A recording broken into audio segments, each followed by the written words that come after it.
Mm-mm-mm. Right. All right, cool. Kia ora, g'day everybody. Welcome back here with a live today on Sunday. I think it's 4:30. Should be 4:30. Yeah, 4:30. I just set it up for 4:30. Why? Just because we already did the live stream in the school community. A handful of the guys showed up there, so shout out to those good men, Jace, Ken, and Stu. Appreciate you dropping in, and I enjoyed spending the probably nearly a couple of hours, maybe a little more than a couple of hours on the live stream with those men who took time to join in. Really good in that live stream in school to be able to see people that want to show, have their camera on, but to be able to hear um, the members of the community and have more interaction, more connection, more engagement with people that are kind enough to spend any time here at my space. So that was cool. And learning, we're figuring out a few things as we go. I got some more ideas for content for the school part, and maybe I'll post them on YouTube, but more just around sort of, I think, navigating some of the school landscape, and how and where you can find certain things depending on what device you're using, whether it's a mobile phone, whether it's a laptop, whether it's a tablet.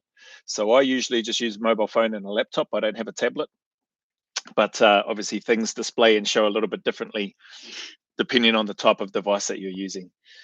We got, hey, Vanilla Butcher, good afternoon to you too. Poeticus, happy Sunday. Yep, to you as well.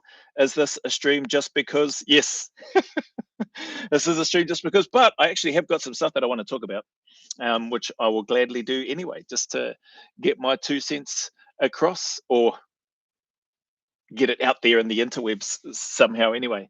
But yeah, the live stream was awesome. Like I said, really good for me anyway. Just a different, it's a different vibe, eh? When you can hear, when you see people for the first time. Well, in my case, when I'm seeing people that have been kind enough to follow me, and then when I get to hear them speak as well. So that's pretty cool. Few learnings from there. Good for me to have the headphones in, so it's not echoing through my laptop. Good for me to use a microphone, little microphone piece, some little wireless microphones that I've plugged in, so that the audio is better. And I think likewise for those, as we learnt, some of the members in the school community, when they've got headphones in and or using the Bluetooth microphone or whatever it is that they might have, the sound and all that sort of stuff is usually a lot better. Found that could play the videos, like especially live reaction stuff. Who did we reacted to?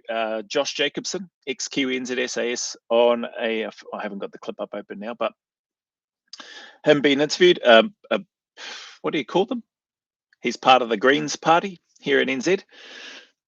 So it's good to hear a little bit about him, but I was able to just, as opposed to a reaction where I think I have to stop it more frequently, so that it meets the transformative requirements under the Fair Use Act or whatever it is for copyright. Didn't need to do that in there. Could let it play for quite a long time and then just pause it, shared a few thoughts. It definitely wasn't like typical reaction type stuff anyway. And then figuring out other little technical things whereby people can just chime in. We had to get our timing right a few times there during the live as well, in terms of speaking over each other from time to time, and then just giving way. Oh no, you go. No, you go. Yeah, all right. So all of those little, I suppose, what do you call them, teething issues? But again, it's cool. I'm yeah. Who knows what it'll be like as and when the numbers grow. So it's gone from 2 to 4 to 6 to 8 within the community, which includes me in each one of those. So when there was 2, it was just me and one other, so on and so forth. So we're at 8. So technically, there's 7 other people. Or not technically, there's 7 other people that are part of the community at the moment. So yeah, it's cool. I do actually wonder, geez, if that gets, I don't know what too big is, but if it gets quite big or large, I think Ken said, what's it going to be like when we get to 50? And people talking and chiming in. Well, I think personally, 1, that'll be cool. 2, like what we've been doing now, we'll just figure it out as we go. So that's that. Where are we? Where was the stuff that I had? Oh, first up, man, I wanted to talk about the games. I forgot to acknowledge when I did my post. I should, and I still haven't done one. When I did a post about the All Blacks, saying great win or whatever it was that I said. What did I say? But anyway, I should have blink and acknowledged the Warriors as well. The Wars, they had a good win against the Broncos. So awesome job, All Blacks, one dub in the books. I think probably because their greatest rivalry series is dominating a lot of the airwaves, at least when I'm looking at sports anyway, particularly rugby, that shows up. But the Warriors, man, how good have they been this year? And they got a really good win against the Broncos. I want to say the Broncos. The reigning premiers, anyway. Yeah, good win against them. And then there I was talking about not having a subscription to Sky, which I don't. But I did buy a day pass, like that $29 pass, 24 hours, because I couldn't sleep last night and I wanted to watch the All Blacks versus South Africa rather than just wait till the highlights come out. Although the highlights have been pretty good, so I did. I brought a 24-hour pass late last night. Might have been 10:30 or between 10:30 and 11:30. Paid for that. Cancelled it, so it's not going to be reoccurring. And what happened? Yeah, and stayed up and watched the game. Bloody hell, man, it was a good game. How, if anybody's seen the highlights or if anybody watched the game, that referee, he was awesome. Like the ref was great. There are a couple of interjections there, I want to say, from the TMO, who was trying to direct the referee's attention. One was he's trying to say that it was a shoulder on head contact collision by Ardie Savea to the Springbok. I want to say the Springbok number 8, which it wasn't. It was thinking his contact was to the Springbok shoulder, and the whiplash effect brought the Springboks player's head forward and connected with Ardie's shoulder.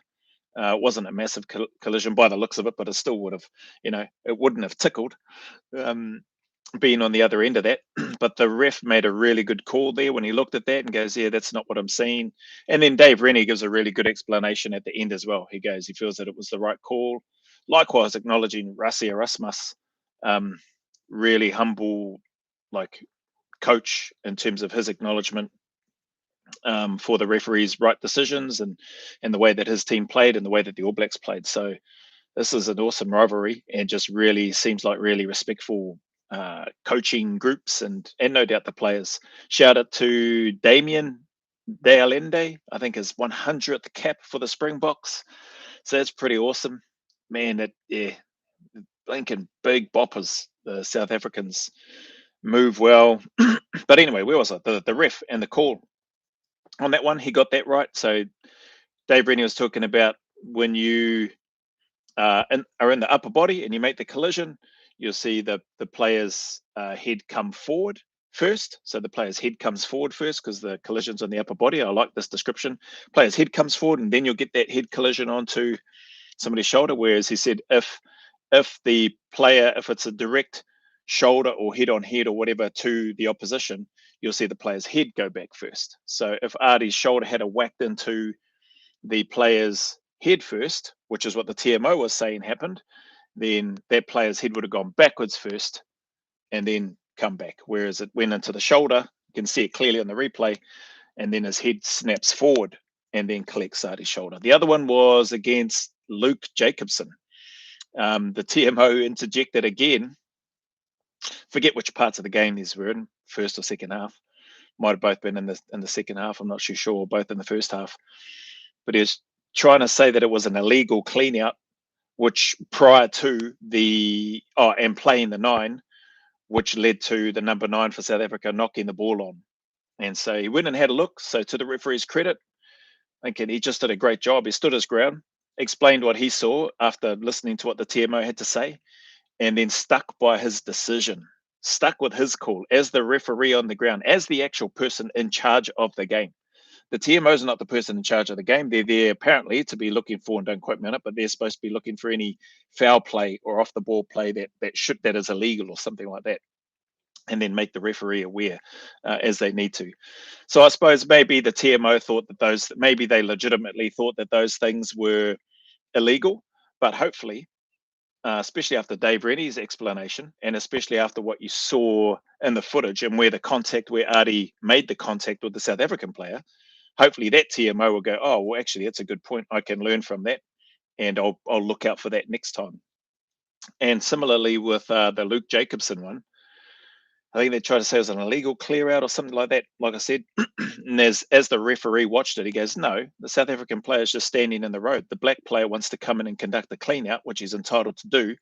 He does the clean out. Number 8's in the road. He gets moved forward. By that stage, number 9, I think, has got the ball in his hands, and he's looking to go. So at that stage, the ball is out of the ruck or whatever had formed there.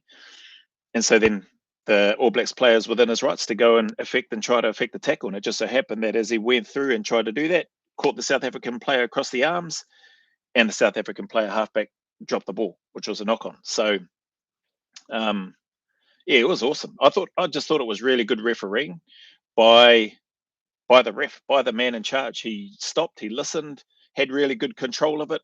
Both sides trying to get in the referee's ear, understandably, and stuck to his guns. So be good if he was the referee for all the games of the series, but yeah, that probably won't be. I don't know who the other referees are, but I just thought the referee did a great job.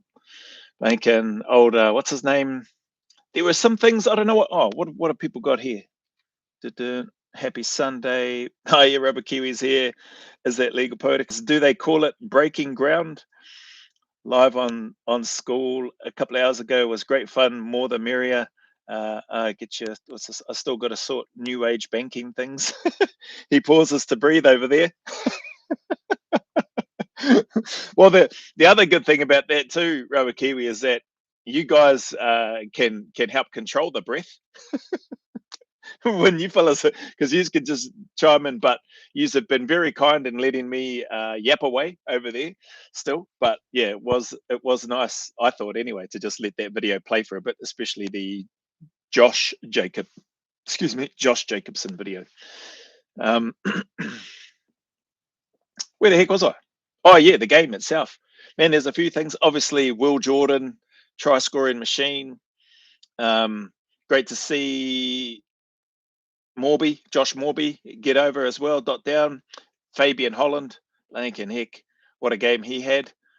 Unlucky for Anton Signer. It's a shame. I think he ended up, because he was in the 23, but yeah, I think last minute replacement because he might have had an injury or something. Did I hear ankle arthritis or something like that? Oh, I don't know. Something maybe I think to do with his ankle. But that's a shame. So hopefully he's still all right. But the injury toll is mounting up for the ABs. Then we had De Groot and I think Josh Lord, who had a head collision in the game.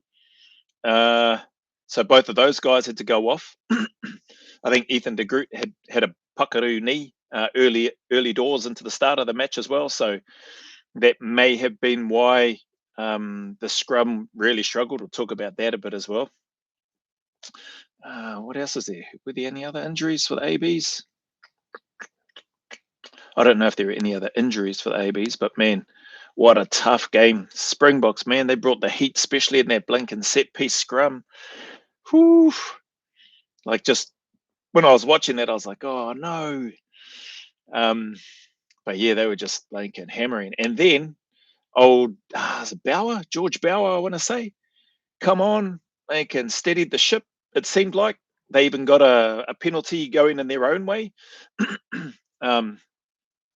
And the massive defensive effort when Springboks scored another scrum. Man, it was pretty intense and cool to see the South African crowd. They were just like, I don't know if it showed that on the highlights, but they were into it. They're like, and so I think chanting for a scrum, especially when they just kept dominating that set piece scrum and pushing. The ABs essentially would have pushed them right off the ball had the referee not blown his whistle and then given the penalty. But yeah, I think they, well, as you would, they got the ascendancy in there, and so you would look to set another scrum, wouldn't you? Play to your strengths. But maybe they looked to attack that piece one too many times or whatever, and the All Blacks ended up getting a nice penalty back, which was probably a pivotal point. And then after that, when they had the whole front row changed for the ABs, it just seemed, a heck of a lot steadier going into the back end of that test match, which was really good. I think we still lost a couple of line out throws in the end though, but that's right. Asafo Moore, he'll get better at that. I think, and he's already dangerous. He's already offers so many other threats and stuff like that for the ABs. We can let him off for a couple of the maybe line out throws, not quite getting to where they wanted them to get to, but 33-16 in the end, hard fought win at Ellis Park, which would be like the Eden Park for the South African team. And man, the boys, good win, far out. Stoked for them. There was probably some parts there I would have liked to have seen, as much as I like Ethan de Groot, I would have liked to have seen him come off a bit earlier, just with his, only because of his knee. And it seemed like when our scrum was getting done over, I couldn't help but think personally, I know he's tough as, hard as, but just, if you're not, I would imagine if you're not 100% against a team like the Springboks, they're going to be able to take advantage of any little weakness that they find and discover, or that they're aware of, and they're going to target that and do it really well. And I think that may be what happened. So anyway, hopefully he heals up and can be back. I'm not too sure though, after the head knock and the knee, how bad the knee is. So I don't know what will happen with him. Josh Lord, I'm not sure what the story is going to be with him. They're probably going to be calling up some other players back here in NZ, I would imagine, and asking them to fly over, which would be exciting for them. Who else is there? Bloody hell, the South African player, the one that their utility that can play in the loose forwards or in the back line. I think he scored I think he scored their only try, actually. What's his name? I can't remember his name. But bloody, what a tank that fella is. Come onto the field. Not too many people get through, I would imagine, a Josh Morby tackle. Thinking heck, he just like boom, and then he was done over. But that fella's built like a tank. Big, strong runners. The guys running through, far out. Took some stopping. To me, I thought the All Blacks looked like they were playing a little bit hesitant at the start of the game. And it took a little bit of time to get into their rhythm and start really sort of trying to punch through and break the shoulder to get over that gain line and that sort of thing.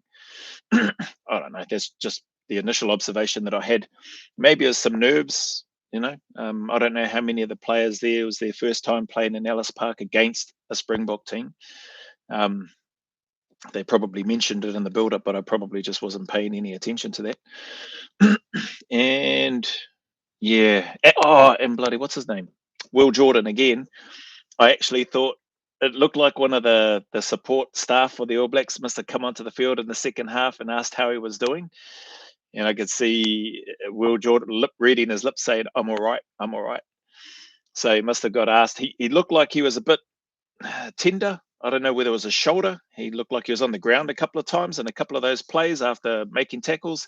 And then not long after seeing that, he creates a turnover and wins a turnover ball. So good thing that he did stay on. But I was actually, another one of those from my armchair, my armchair critic status, watching that game, excited and pumped and wanting the All Blacks to win. And thankfully they did. But watching it thinking, oh, geez, maybe he's injured. Maybe get Leroy Carter on there sooner and, give him a rest. Josh Morby looks all right, looks healthy, looks fine.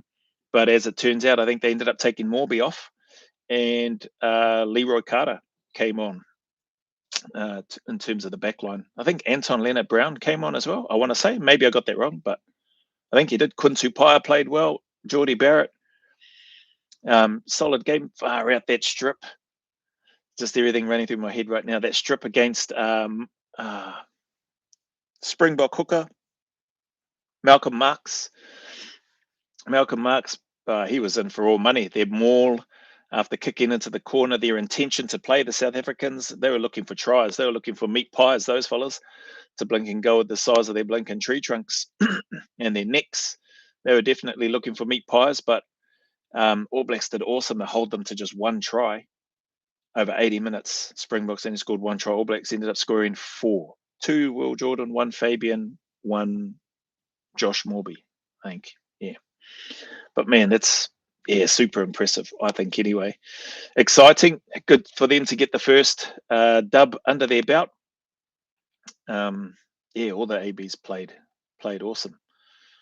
Artie Xavier, the captain, Cam Roygaard, geez, he had a good game. And then, South Africans definitely. Jesse Creel seemed quiet to me in that game. I would have, I don't know, maybe I just didn't see, it didn't seem like he got as many touches of the ball, Jesse Creel. I don't know. But Damien De Allende, he had a few touches. He was hard to bring down. Blinken, Cheslin Colby, how good was his kicking? Man, that fella. I didn't realize he was such a good kicker. And then till I heard Rassie Erasmus, he got asked that question, and then he just put that to bed. He goes, "Well, he's our best kicker in the team at the moment." I was like, far out. So that's awesome. That makes sense then. Why would you not have your best kicker kicking conversions and penalties and stuff for your team? And he's just blinking. It's unreal, the athleticism that he has. I don't know how tall he is, but he won a number of high balls, like the kick going up, and how he manages to do that against opposition that are significantly taller than him, just unreal. So the second test is going to be even harder than that one, I would say, because the Springboks will be hurting, and we all know what happens when Blinken, a world-class team like that, or any world-class team, is hurting after a loss in one of their, dare I say, hallowed sacred grounds of rugby, namely Ellis Park. So the All Blacks are going to have to try to elevate even higher, or try to be definitely need to try to suss out what was working so well in that set back end of the game for their scrum, and how do we make sure we implement that right throughout our whole game, right throughout the entire 80 minutes. So from that first half into, and late into the second half. But man, the All Blacks weathered some heat put on them by the South Africans. Just that there was a lot of pressure there. Imagine the crowd would have been into it. Like I said, the crowd, they were in unison, moving backwards and forwards, like after that scrum. I think, and it was pretty crazy to see, actually. And the boys, Blinken, the boys did awesome to weather all of that, and then come out the end with what looks like a hiding, but obviously South Africa had a couple of yellow cards there in those last 10 minutes where they were defending their line. Rightly so, though, like the yellow cards that were called, especially with the ref going back and having a look at that. And then what was it? Then the replacement halfback who just went on and tried to get the old intercept, but only put the one hand out, knocked it on, cynical play right on the line, and then he goes to the bin. And then they only score, I think that's when they score their only other try after that. Old Artie Xavier's pass over the top. Will Jordan holding his width and then being on the receiving end and getting another meat pie, adding to whatever his total is already. What's that? That must be like 53 or 54 tries that fella's got now. I hope he continues to get more and more, like, to be fair. Some probably would have had a lot more if he was playing in some of the not provincial, but I suppose the warm-up games before their first South Africa test. But they've still got the Lions coming up this week.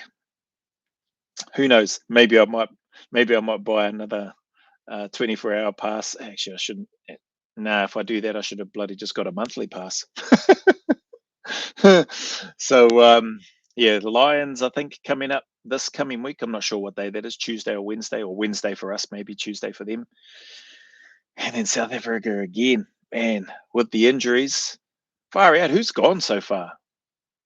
Caleb Clark is gone. Billy Proctor's gone. Richie Moe's probably going to get a call up at some point, I would imagine. Who else is gone? Don't know how De Groot's knee is going to be. Maybe he might end up heading back. Oh, Ollie Norris is already gone. Far out. Yeah, there's probably heaps more. Then who knows what shape Lord is in. What's his name? What's his first name? Is it Josh as well? Josh Morby, Josh Lord? Can't remember. Lord, anyway. um, and then who knows how the bodies of the other players are going to hold up. I think I heard Dave Wren's AB's coach saying that some of the players that played in that game against South Africa are going to have to back up on this midweek game coming up. It's like, holy heck, it's going to be some sore bodies there. But hey, that's what they signed up for. That's what they love to do. That's what I think. Probably, if not all of them, then dare I say, most of them would say they would do. They play rugby because they love it, and the fact that they get paid for it, and that we look up to them as a country is probably just a bonus to them. So yeah, I mean, they'll do it anyway, regardless, and then take advantage of the recovery and stuff that they can have. But yeah, exciting for that second, or the next game actually. But yeah, the next test as well in particular. That trophy is pretty awesome that they're playing for. I forget what the name of the trophy is, but how it's held together by magnets, and it splits apart. So if it's an actual draw, then each country will take a half of the trophy home, and yeah, be at home, and that's pretty cool how that happens. But if you win the series, then you get to take the whole trophy, rightly so. Excuse me. So we'll see how that all pans out.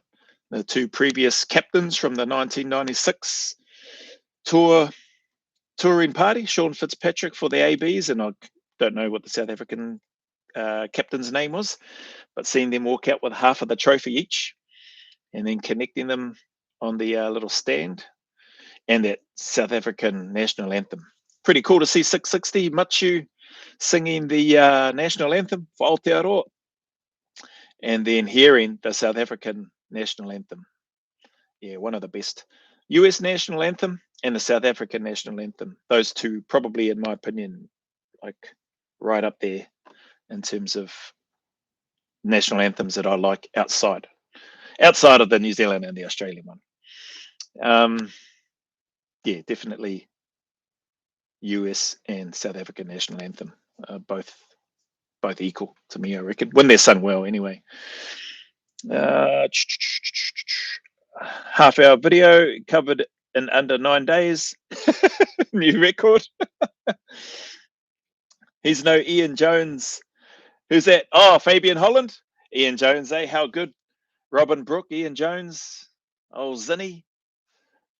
My cousin, they used to have straight jackets for that rocking. Yeah. Kiwi Dan, yeah, Josh. Okay, Josh Lord. Yep, sweet. At least I got that right. I was like, blinking heck, there's Joshes everywhere. I think it's because I did a video on the school community with Josh Jacobson as well. So I was like, is that another Josh? No one trains that hard if they don't love playing the game. Yeah, I reckon, eh? Nice save on the anthems. Yeah, definitely a life choice. This is Craig May. Girt by sea. What the what the frick is that? Hey Craig, mate. Hope everything's going well your end, and that your Hoora journey, what you're up to, is still on track. Hopefully that's still on track. Give us a thumbs up if it is, bro. And yeah, shout out to those that have decided to be chiming in here on the chat as I've been just recalling as much as I can of the game that I watched early hours this morning, which is good. All good, mate. Awesome. Good to hear. Awesome, Craig, mate. Yeah, I think that's about it. I do not recall anywhere near that amount of detail for the Warriors game. And I didn't watch it on Sky, so I saw the highlights of that show up. So that's where that one's at. Any relation to James, mate? Oh, that'll be for Craig. What else is there? Yeah, so there was that. Actually, we did a couple other little things in school. I won't worry about showing those videos again. But what did I see recently? Fighting for change. Attacker of Wallabies legend Tautai Kefu's family facing fresh charges. A current affair. We'll see how this one goes. But I saw this video. This was another reason I was just like, oh man, there's lots I want to say about this. I've probably forgotten half of what I want to say, but I'm going to share it anyway, and then we'll see where we land. First. Right, let's go there. Share screen. So, for some context, young fella, well, now I think he's 18 or whatever, but one of the attackers or part of the group that attacked Wallabies legend, Totai Kefu, in his home, which left him with, I think, life-threatening injuries, him and his wife and his family and stuff there, and a neighbor went charging in next door to help Mr. Kefu and his family. I think he suffered some injuries too. Well, anyway, one of those blinking little twats is now facing a murder charge. So he went and did whatever rubbish sentence he was given because of the leniency that's given in that space. And I've got a reaction video, which I'll be doing soon to that one, just in terms of why it's a lawyer that's giving some information on why the penalties, punishment, or whatever is so soft on youth crime and that sort of thing for some pretty serious and horrendous things that they do. And I haven't done a reaction to that yet, so I can't speak to it properly. But this seems like it fits into one of those cases or one of those examples where the judicial system seems to be set up to, rather than protect the victims and see justice for the victims, seems to be set up to protect the blinking dopey little dipshits that want to go and commit these crimes. Hardship or not, blinking family life is hard or not, or blinking, going through foster care and housing. Thankfully, I didn't have to do that, so I can't speak with any sort of authenticity of how hard that probably is. But you still have your own brain and your own choice to make with regards to being a little blinking dopey dipshit, or going, I don't want to do that. That looks wrong. That sounds wrong. That feels wrong. Why would I want to break into this house and stab the owners with a sickle or whatever it was that they used against Mr. Kefu and his family, and potentially kill some random strangers? For what? For what? We're going to steal their car, joyride on it, and then set it alight. Can't sell it. Can't make any money from it. Going to maybe get a few dollars if people are carrying cash these days. I don't know what goes through the heads of those blanket young twats that decide to do stupid SHIT stuff like that. But anyway, I'm going to share this video. What's this? Hey Joe, just setting up camp in Cooktown, checking in via Starlink. Hey Starlink, Mr. Buckaroony, Paul, thanks for stopping by, bro. Always good to hear from you. And pretty sure, let me just double check so that I'm not. Oh no, yeah, I have, and you've replied as well. You've kindly replied. So those that may not know, I'll be blessed and privileged to have a catch up online with Mr. Buckaroony, and that will go into the school community, and then I'll edit that and have some clips and stuff on YouTube. But hope all is well where you are, mates, and sounds like you got that you'll have a good time on the trip that you're on anyway. Let's share the screen. Attacker.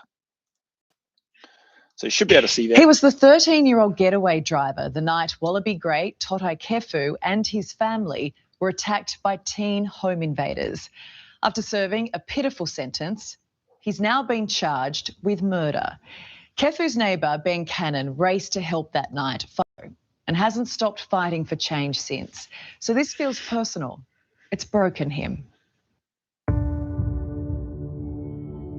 I can tell you as a victim, it's horrible, the journey you have to walk afterwards, and it seems to just never end. Kefu forced to defend his family in an altercation that left him with life-threatening injuries. When Wallabies great Totai Kefu was in the fight for his life with armed home invaders, Ben Cannon was the neighbour anyone would wish for. What I heard going on in their home, they were obviously, the Kefus were in need, and there was no way that I was going to not help. Rushing. How good is that, eh? This guy here. I mean, I don't know how well he knew the Kefu family prior to this incident, but regardless, the fact that he went in there, hearing what he could hear, probably not knowing how many people there would be in there, how many of these bloody little turds would have been in there, and or armed with what, he goes in anyway, and that's awesome. And I think he suffered an injury. I don't know to what degree, but he suffered as a result of that. But just the just the humanity aspect of that for me, knowing that there's a guy like this fella out there who was prepared to just go and risk his own life. Probably got his own family, I don't know. But to go and do that is pretty cool. Probably a lot easier if you know a person, like you're probably more naturally inclined. Sometimes I think, like if you're hearing, because maybe it's part of the desensitizing that I might have here and where I am. Like we hear neighbors in and around our area, in this Porirua area, yelling and swearing and having full-blown arguments fairly regularly. Men, sounds like couples, regularly swearing and yelling, having yelling matches. Sounds like there's a fair few tears, and doesn't sound like anybody's getting banged around. Just sounds like yelling matches and swearing, and sad to hear, to be fair. But I don't know what he heard in terms of what he was hearing and or potentially what he was thinking. But when I've heard some of the stuff around here, it does just sound like you effing this and you effing that and truck this and truck that, Lincoln. Just a whole bunch of swearing, but there doesn't sound like anybody getting bashed or anything, which is good, but still sad at the same time, if that makes sense. So knowing that there's guys like this that would come running over, I'd like to think if I heard any sort of bashings or anything like that I'm going to go and do something. I like to think I would anyway. But pretty cool to have a neighbor like that. So shout out to this guy. Can't remember what they said his name was, but I'm sure we'll hear it as this plays a little bit more. To the property, pinning down one of the Oops. armed attackers and helping save his neighbours' lives. I lost a fair bit of blood, and they just couldn't control or manage the bleeding. Instead of becoming another statistic, wow. Ben Cannon became a beacon. There we go, Ben Cannon. Shout out Ben Cannon. What's that? Voice for Victims. For change, launching the Voice for Victims group, drawing thousands to the streets, calling for tougher laws and a crackdown on crime. The real thing is that the volume of violent crimes is increasing, and that's the fear. More people will die. That's the biggest fear. Sadly, that would turn out to be true. A change of government in Queensland has now delivered a raft of new laws aimed at reducing youth crime. I don't know about you. Oh, sorry, chat. That's the neighbours you'd hope for and be top man. Yeah, I reckon. Had a guy going up and down the street screaming about his table at 3 a.m. the other day.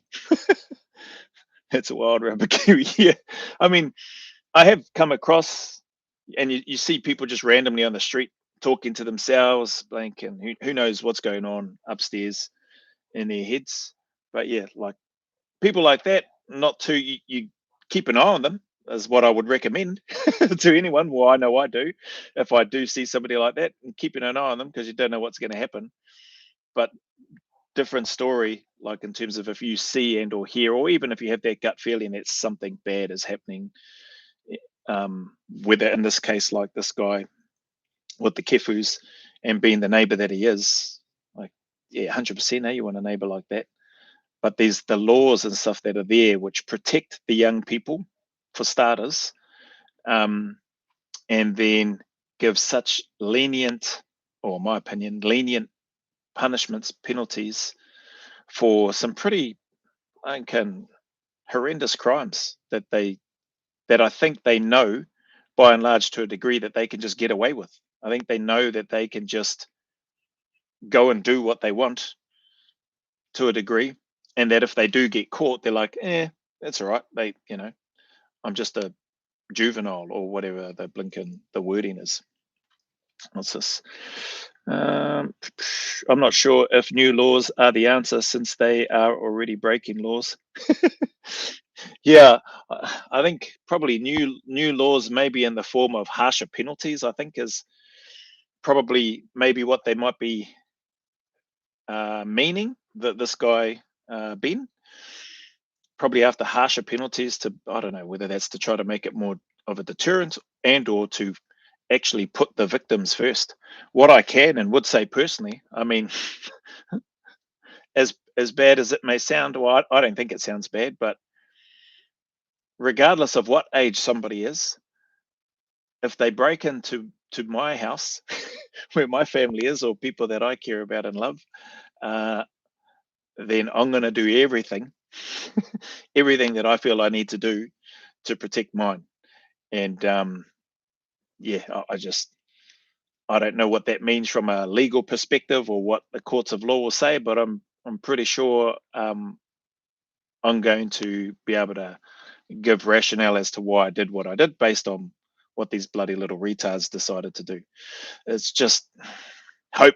You just hope nothing like that ever happens, because you don't know how many there are. You don't know what they're carrying. You don't know what they're capable of, what these other people are capable of. So, you know, it's not something that you want to have happen. But man, regardless of what age somebody is, they break into your home with an intent to hurt you or those that you care about.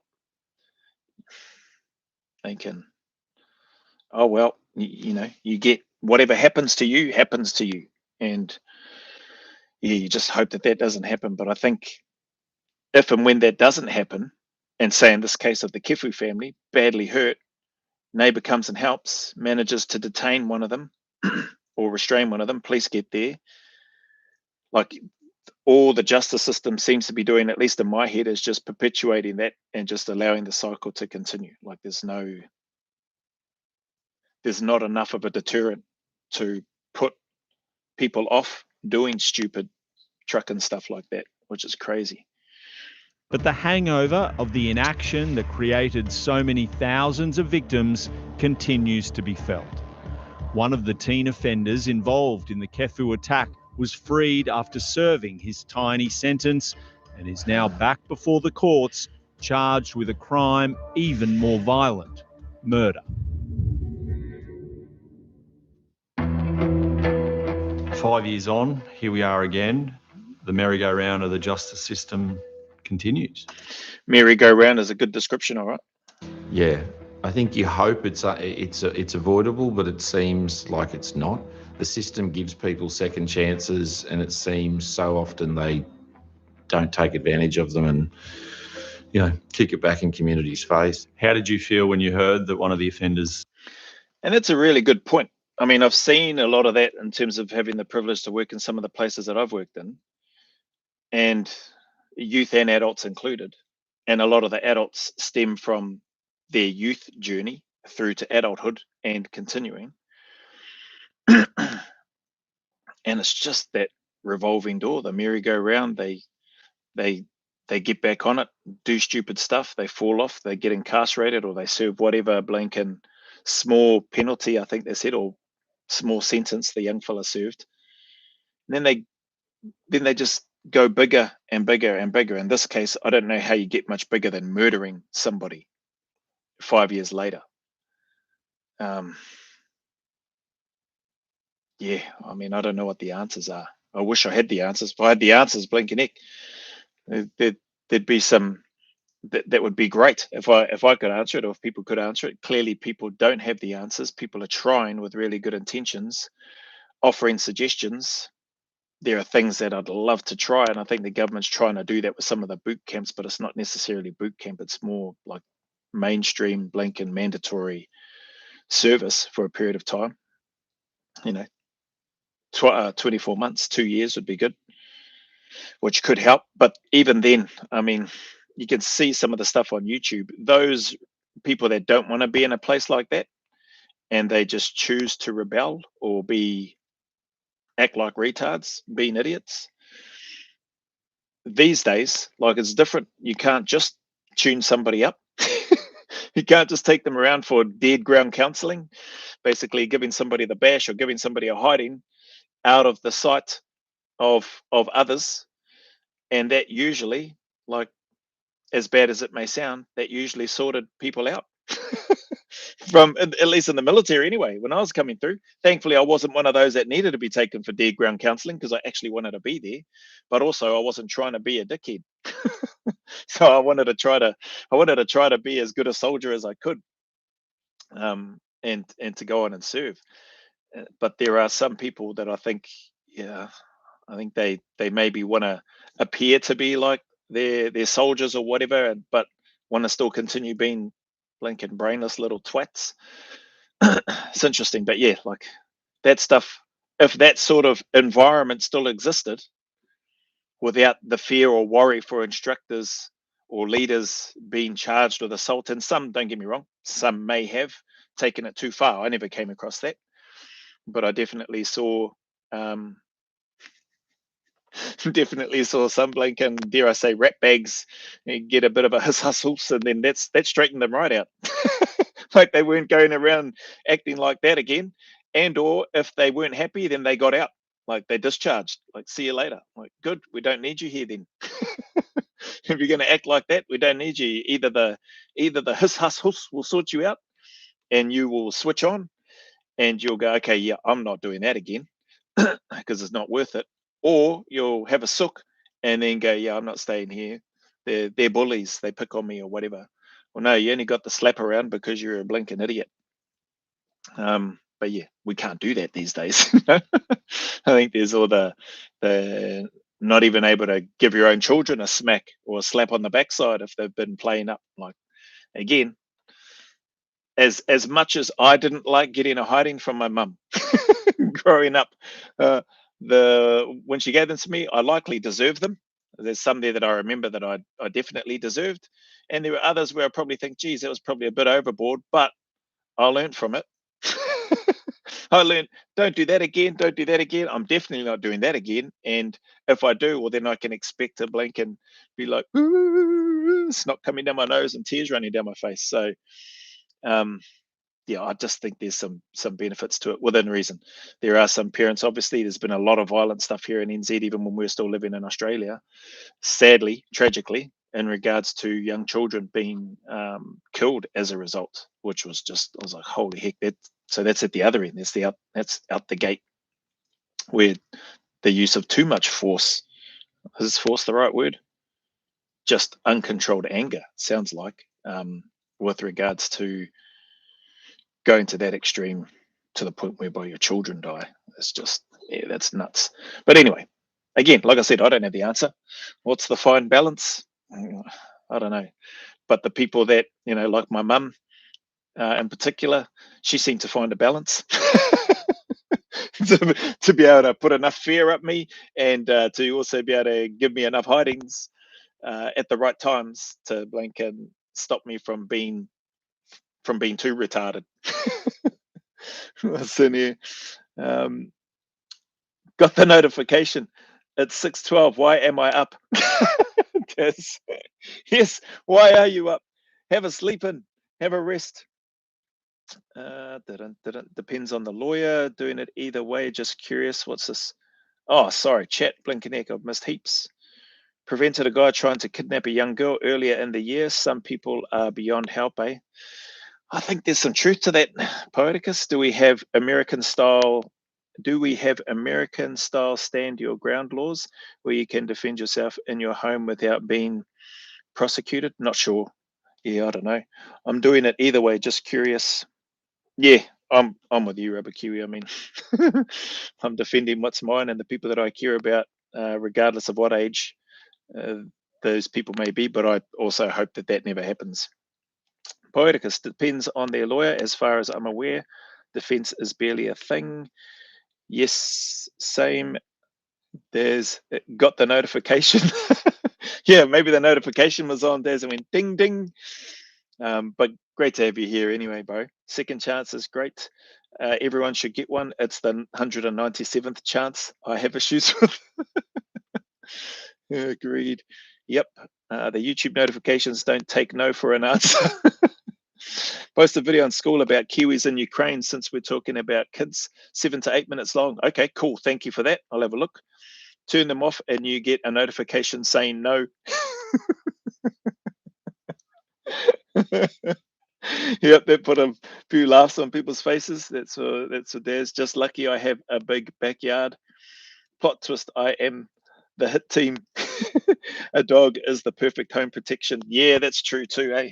Have a good dog, well trained, well looked after, like people, eh? They're going to look after you right back. That's been my experience anyway.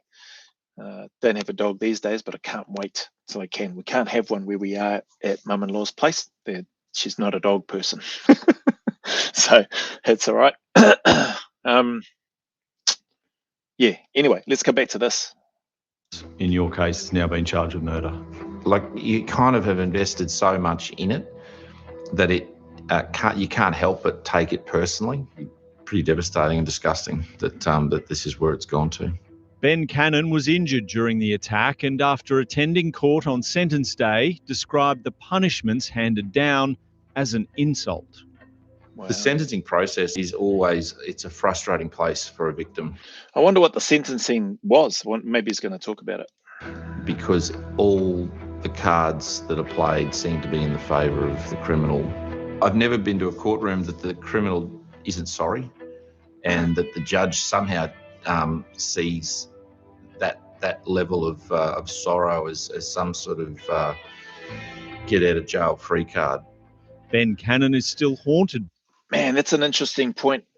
I think I've spoken about this in other lives, not this specific type of thing, but just the I don't know if the right word is discounts. It's almost like the offender, the criminal, is getting a credit or a discount on their sentence through an early plea, or the level of remorse, or they wrote a letter to say how sorry they were and how much they've learned from that and how much they're willing to and wanting to try to change to make a better future for themselves, blah blah blah. Like that entitles them to getting discounts on their sentence, or their upbringing. That's another one that gets used and thrown into the mix, into the equation these days, or used to significantly reduce the amount of time or the sentencing that is applied by the judge. That's just crazy to me. Sorry, what's on here? Exactly, mate. It will be reciprocated. Her loss, my old man's chihuahua. Yeah. Her loss, all right. It's like, yeah. Once we leave here, then I'll be able to get a dog. My old man's chihuahua turned psychotic if he didn't knock first, even for dad. The smaller the dog, the bigger the spirit. Yeah, small dogs are hectic. They look hectic. I've never had a real small dog. Also had a bull mastiff. He was the chihuahua. Yes, ma'am, anything you say, crack up. But yeah, coming back to just the discounts that are given to people for those things. I think in some cases, yeah, case by case, but it just seems like, and I attended a few hearings for people that were coming to or looking at coming to our reintegration service and read through Lincoln the sentencing notes of every one of those people that were being considered and trying to make their way to come to our reintegration service, and every single one of them just had discounts upon discounts for serious, violent, aggravated male assaults, female charges, because our service was a males only one. Armed robberies, just mostly violence. The guys that were being considered murderers, manslaughter, so just heavy amount of violence. Yes, drugs and alcohol and stuff were involved. In a lot of cases, gang affiliation were involved with them as well. So, and they had for the most part, in a lot of those discounts, almost all of them that I can remember referred to their upbringing and the disjointed nature of it, not having a loving home and family. And don't get me wrong, like that plays a part, but also these men are now in their 30s, in their 40s, some even older, some in their late 20s, and they've been doing these same types of crimes since they were blinking teenagers. And so clearly, at what point do we stop as a legal system, justice system, or whoever has the portfolio, whichever minister has the bloody thing for the law or whatever, at what point do we go, okay, we tried to give you a second chance here, a third chance, maybe even a fourth chance? Not that I'm an advocate for that, and we used all these discounts last time. You pled guilty, thank you for that. You feel sorry, thank you for that. You did a letter, cool. You also had a really hard upbringing. Okay, but that's all you're blinking. Let's fast forward 30. You're 30 something now, 40 something now. Where and when do you finally stop counting that as a discount or as a reason or a rationale to reduce the sentence of some retard who decides to go around, break into somebody else's home, or commit acts of serious violence against other people. That doesn't make sense to me. And again, that's why I think the justice system, it looks, sounds, and feels like it's stacked in the favor of those who commit the crimes, unless you're probably, wealthy. Maybe then you might get a version of justice for your cause or the crime that's been done against you. I don't know, but it doesn't seem right. And even as I was reading those things, those were usually typically the first sort of questions out of my mouth to these people that wanted to be considered. And also sometimes those questions put to their case manager. It's like, why are you submitting this person to come to our service when they've been doing the same thing over and over and over again? They just got released. They've been released on parole before 3 previous times. They've done the same thing every single time they've been released. They've committed the exact same crime. Each time they've been released, they've said the exact same thing when they've come to the parole board hearing. They've had the same or maybe a revised version of their safety plan so that they know what to do to prevent them from doing these things that have led them to being reincarcerated. It's like it's the same merry-go-round over and over again. And the justice system, in my opinion, is trucked. Anyway, just picturing it. Do you know how to resurrect the people you killed? No, sorry, it doesn't cut it, mate. In the box you go then. Excuses don't mean SHIT. 8 billion other people on the planet. Excuse me, many under identical or worse conditions who don't commit crimes. Yep, it's a personal choice to accept the consequences. Don't cry now. Yeah, and I don't even know if some or most of those are even crying, to be fair. I think they're just so used to same old thing. And that's based on some of the conversations that I had with, people in that space. It's the same old thing. Like nothing's ever really going to change. Whole bunch of excuses. There's even more than excuses that get thrown out. They come up with new ones. Like people that have been in and out of the system, I've discovered, we referred to them as, and we learned this through other people with more experience and through ex-convicts, whatever you want to call themselves. They said, bro, we are master manipulators. You put us in a situation or in a room, or you leave us in prison, and all we've got is time to sit and observe and think of ways to manipulate and try to manipulate other people, whether it's manipulating other inmates, whether it's trying to manipulate corrections officers to get, little perks here and there, whatever, corruption, you might just flat out call it, whether it's trying to manipulate their case manager, trying to manipulate the parole board. This is coming from the horse's mouth of a number of these people that long-time criminals, dare I say career criminals, describing themselves as master manipulators. So much so that corrections, at least here in NZ, I assume it's the same in Australia, have courses around, I think one of the courses was called Getting Got, an onboard induction type course program for corrections officers, for people going into corrections, that you go on and do as part of your online training onboarding to stop you from getting got. You know what I mean? So it's well known, the master manipulating capabilities of people inside prison. As much as I might call the vast majority of them retards, some of them are very, very good at what they do in terms of manipulating situations and circumstances to their advantage, including making allegations against corrections officers and or other people. It's crazy, man. So all the improvised weaponry and stuff aside, like their brain and their hard wiring upstairs for a lot of them, and have had some time to spend in that space. I'm going to have one of the guests on the school community that I'll do an interview with, who's got over 30 years in that space, who's seen everything, been at the frontline coalface, case management, senior management, and assistant oversight of prisons and that sort of thing, and more. And he's still in that space today.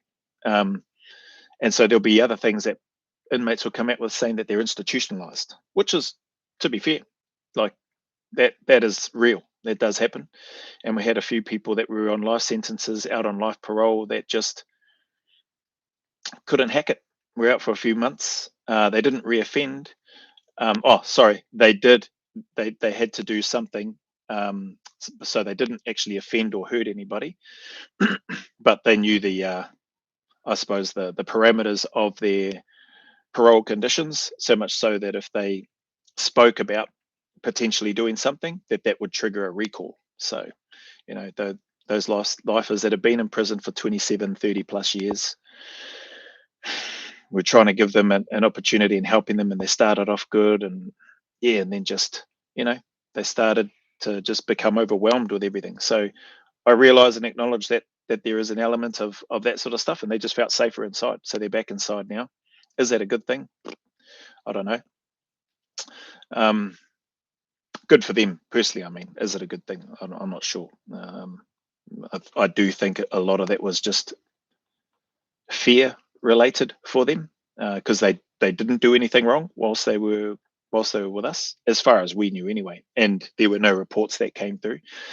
But maybe it is a good thing for them and for the public, maybe, because maybe they felt like they were going to do something genuinely, and so maybe that was their call for help, to go back inside, be back in an environment that they've just become used to. Some of those, like I said, those that have been in there 30 years. There was one fellow who went in when he was 15. He had committed a murder crime, had failed parole, I think 10 parole board hearings in a row over a course of 10 years. Massively institutionalized. But anyway, where was I going with that? The corrections officer, or the case manager, he's described he knows and feels like he's institutionalized with the nature of his work, with the paranoia that he has, with the way that he conducts himself, how he conducts himself with inmates, when he's traveling home, when he's at home, his checks on his house, etc., etc. Like, the list goes on. So yeah, it's definitely military soldiers can become institutionalized, can be a hard life to leave, especially those that have done blinking 15, 20, 30 plus years. It's been all that they've known. So it can be quite a big sense of loss and disconnection. So I suppose you can become institutionalized depending on wherever it is that you've worked, if you've spent any significant amount of time there, I guess. Prison is just crime college. Go there and learn how to do it better. Yeah, sadly, there's a lot of truth to that. It's also a heavy recruiting ground too, for a lot of young people, non-affiliated people. So gangs do it's probably one of the bigger recruiting grounds these days in prison. At least when I was working in the reintegration space, that was the information coming out through the stats from corrections and from prisons themselves in relation to NZ. A lot of non-affiliated people, then all of a sudden you see them with a gang-related tattoo on their face, because their safety and well-being, they're worried about that inside, and if they don't affiliate, well, then they run the risk of being done over, so to speak. So it's just lots of bloody challenges all around. I'm not trying to make excuses for them. That's just some of the reality that I'm aware of that does happen, as well as the corruption, because there's no way contraband's getting into prison without support and help from blinking, dare I say, and sadly I say, corrections officers. Not all of them, but yeah, it doesn't help. You only need a handful to be helping them out, or helping people out, helping the wrong people out. And dare I say, some corrections officers that end up in relationships with inmates, thinking crazy. What's this? Need to make the punishment bad enough to actually make people question the choice. Stepfather did 3 months with good behavior for 6 crimes. My sister's 55 and still going through it. It's crazy, man. 3 months. Should be locked up for as long as victim suffers. Take a life, lose a life. Vibes, I'm still going through it from things happened to me in 96. Damn. And none of it's fair. Victims don't get a second chance. Yeah. That's a very, very valid points, I think, anyway. Like, well, people already know my thoughts on sexual crime and that sort of stuff, and the fact that I would gladly support a conversation in and around bringing the death penalty back for a number of crimes. Definitely sexually related crimes is right at the top of the list. By that night, a crime that changed his life forever. It's hard because you change as a person. And all I want to be is just the person I was before. And you kind of have to get used to the new version of you, because as much as you want it to go away, it just doesn't. Yeah, so Wow. that's actually quite hard. He still has flashbacks of the awful Wow. scene inside the Kefu house as both Totai and his wife Rachel were bleeding profusely with wounds from a sickle blade. Bloody hell. I mean, look at that. It's on the back. It's on the side. Who knows where else? A sickle blade. That's crazy. Like, you could have been sitting there. What was this, 5 years ago? I think it was, from what the correspondent was saying. Could have been sitting there looking at that, thinking, "Wow, a young fella or a group of young fellas have just killed a former Wallaby legend and his wife in their home, and they just got basically a slap on the wrist," is what it sounds like to me. Got a slap on the wrist. Maybe learned how to do crime better. Got coerced into doing bigger crime, maybe have joined gangs or affiliated if they weren't already affiliated, trying to build a reputation for themselves as a blanking hitman or something. And now, sadly, one of these people, by the sounds of things, that broke into Mr. Kefu's home and his family's home, is now fronting murder charges. It's just makes you very upset. And just seeing the effect on that guy, Ben, blanking heck, didn't expect that. For him to be, he's the neighbor, but confronted with, so dare I say, PTSD, with regards to what he's seen, still living with that. And now he's having to relive all of that stuff again, because one of those bloody little retards is now charged with murder. He was at the sentencing, so he would have heard it. Sounds like it was a bit of a joke. And now this is the result. Somebody has actually died as a result of these young twats getting a little, "Don't be a naughty boy again and go out and be a good boy." And then they went, yeah, yes sir, no sir, 3 bags full sir. I can truck you. I'm going to do whatever the hell I want. I didn't want any of this. I didn't want to know the government was failing. I didn't want to know that criminals have so many rights and so much protection and so much financial support. That's it, eh? Rights, protection, financial support. They have access to courses, course after course. Don't get me wrong, during COVID, there was a bit of a hoo-ha because there was limited stuff for inmates to do. And then all the sucky bubbing and crying about, their mental health and this and that, and they haven't been able to see their family. And this is like, because you did stupid trucking things to put yourself in prison, bro. That's why you don't get to see your family. That's why you're locked up in this cell. That's why you don't have the privileges and the freedoms that you had prior to. If all of that mattered to you so much, you should not have been a blinking dickhead before. So then you wouldn't be here having a sook now. COVID, I think, was rubbish anyway, but still. Maybe you get my point. Like, don't do stupid stuff and then have a sook about it and go, "Oh, I want to see my kids. I haven't seen my kids. I haven't seen my spouse." Because you were a dickhead, bro. That's why. That's why you're not seeing them. And that's why you shouldn't get a discount, because you're a dickhead last year, the year before that, or that you see your 15, 10, 20 pages worth of criminal conviction history. That's why. And the vast majority of them are for the same thing. So don't have a sook now about it. It's crazy. I didn't want to know any of this. But over the past 5 years, he's become a force for change. A new government in Queensland has listened, completely overhauling how youth criminals are sentenced and also rehabilitated prior to release from detention. The 13-year-old offender in the Kefu case. Well, what is it? Are you going to tell us what they do? They've overhauled and what are they doing? Did I hear that right? Queensland government? Force for change. A new government in Queensland has listened, completely overhauling how youth criminals are sentenced and also rehabilitated prior to release from detention. The 13-year-old offender in the Kefu case, who's now been charged with murder, was released under the old system with 0 rehabilitation. I wonder if they're going to talk about what the changes are. Rehabilitation, that's a blinking buzzword as well, thrown around and bantered around and utilized by the master manipulators to help strengthen their case when they go to the parole board. I know, because we've seen it, and the people that we've had or that I've worked with have told us that. And same with the case managers and stuff in there.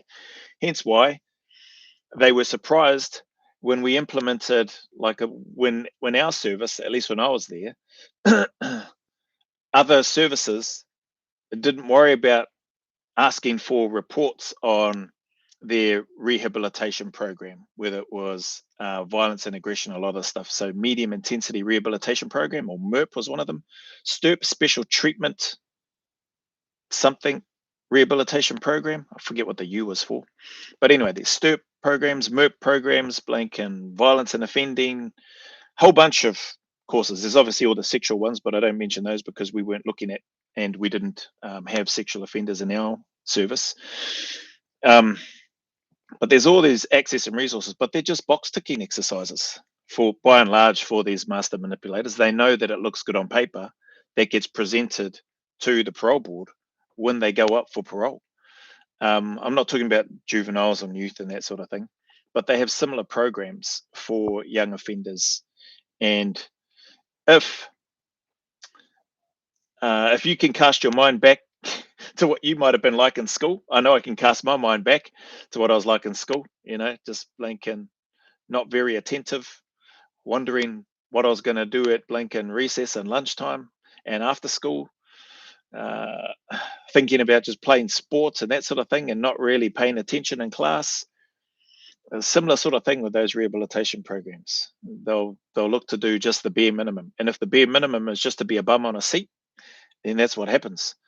And that same attitude continues. And so when we started asking for that information, or those would come to me anyway, what was their attendance like? What was their participation and engagement like? What did they learn? What sort of things are they expected to do as part of this program or this rehabilitation program that you've got them on?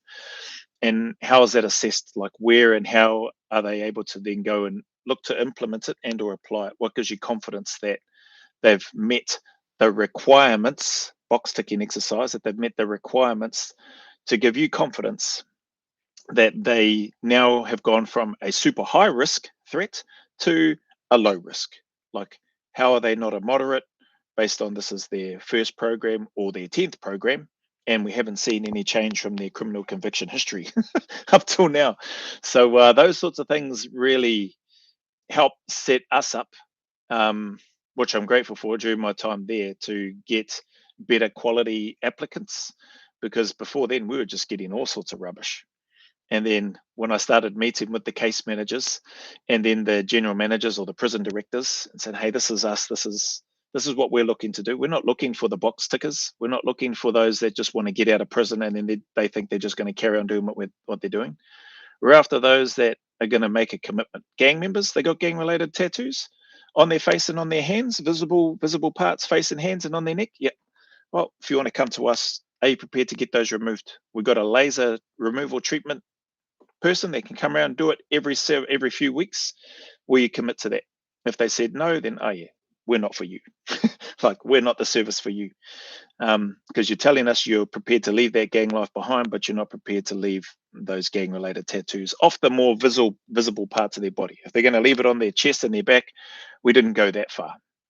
But anywhere visible, face, hands, neck, on their forearms, then they needed to show us that they were prepared and committed.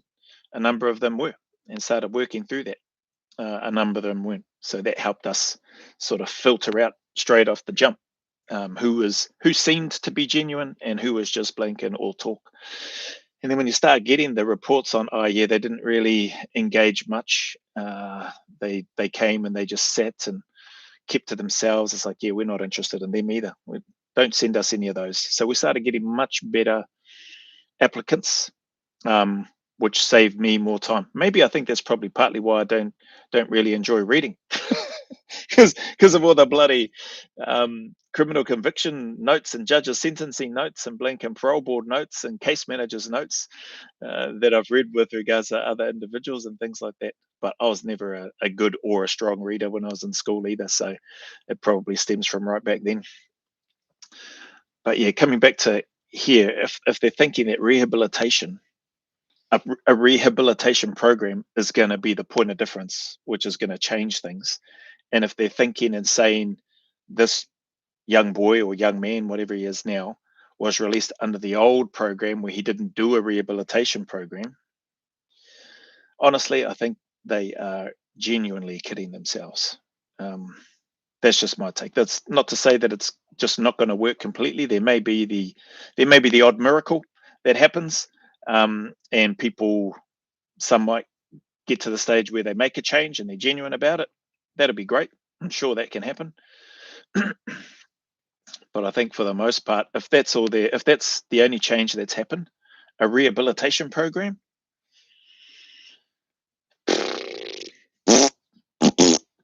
I don't think that's going to do much. Do you think we're going wrong with youth offenders?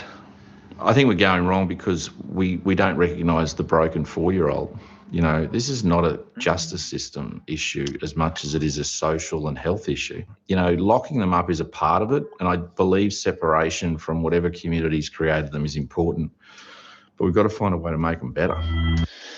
Man, he said some really good things there, especially that last part. Got to find a way to make them better, but also separating them from, that environment which has made them that way. Yeah, I agree with that. But when the separation of those individuals from the environments out in the free world, let's say, and then you're putting them in a population or in an environment where you've got all these other, and dare I say, more hardened criminals, more experienced criminals, people that are prepared to probably push the envelope even further.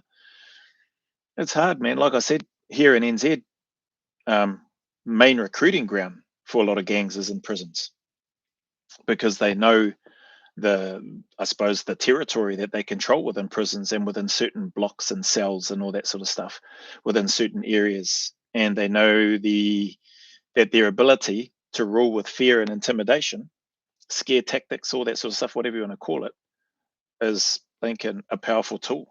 And they can and they will back it up in prison with violence if you don't conform. And so hence why, when I spoke about the military side of things, and thankfully I wasn't one of those that got taken for dead ground counselling to get given the bash because I was being a twat. I may have been a twat sometimes, but hopefully I might have, maybe I did enough at times to redeem myself to not warrant being taken out the back and being given a hiding. But the same way, as I was describing earlier, like with that sort of stuff that did happen during my time coming through the army on basic training, core training, and then into the battalion, that style worked, like, within reason. It changed it changed some of the wiring. So just like upstairs, just like it has and does for individuals, not everybody, some are still able and strong enough to hold their ground. Had a couple of those guys as well at the service that didn't turn or join any gangs, but they were few and far between. The vast majority turned because the intimidation, the threats of violence, and or the carrying out of violence against individuals was enough to then go, oh yeah, okay, I'm going to join, because I don't want to keep getting bashed or whatever it is that's happening behind the wire, inside the wire, so to speak. So it can work in that environment for gangs, and it does. It can still work, in my opinion, within, a structured, disciplined, military style environment that's about trying to teach individuals respect, discipline, hard work, integrity, teamwork, etc., all these positive things, and that an appropriate amount and or use of violence, call it sparring or something, milling, I think in the UK they call it milling, sparring, mouth guards in, blinking glove up, and blinking punch a truck out of each other if you're being idiots. Man, I think there's a place for that. I think there's a place for that where it will help, where it would have good impacts. One, men get to blinking, or boys get to release some of that built up energy find out some of the tough fellas aren't necessarily as tough as what they like to talk. And I think over time, when you're thrown into and exposed into those sort of environments and hard work and teamwork and building all those sorts of things to help eventually go into building resilience, self-respect and respect for other people, etc. I just think there's more upside to it than there is downside. But are the governments going to do anything like that? Probably not. Oh, sorry. And the last part that he mentioned about we've got to find a way to make them better, make things better. Like, yeah. People that are getting paid lots of money to do truck haul need to be, getting, they should open themselves up to have conversations and be open to and presented with other ideas, and at least consider them, or I don't know, they're trial them, something like that. Anyway, sorry.